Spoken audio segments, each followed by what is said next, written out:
मंजूर सखीरानी जो एल्बम ॾिसी रहिया आहियो ओ पगली ऐं माशाल्लाह तमामु सुठी सिलेक्शन आहे। सर ॿुधायो त कंहिंजी सिलेक्शन आहे? ही सिलेक्शन असांजे मुहतरम खैरल सीलर साहब ऐं असां गॾिजी कई आहे। माशाल्लाह। त पोइ हाणे सिलेक्शन त नो डाउट ग्रेट हूंदी आहे। Thank U. Welcome sir. हाणे कहिड़ो गीत ॿुधाईंदव? दिल हल त हलूं जल्दी मैखानो खुलियल आहे।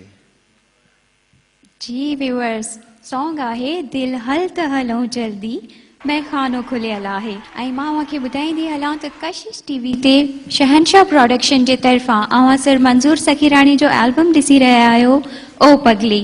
यकीनन हीअ शाम अव्हांखे अञा वधीक ख़ूबसूरत लॻी हूंदी, छो त हिन में जेके सॉन्ग्स हुया हिन एल्बम जा सभु सुपर ग्रेट हुया।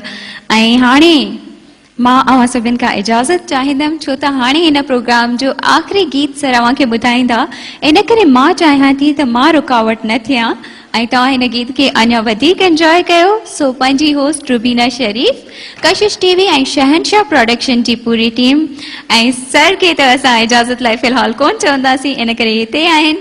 असांखे ॾियो इजाज़त। अल्लाह हाफ़िज़ and wish U all the best sir.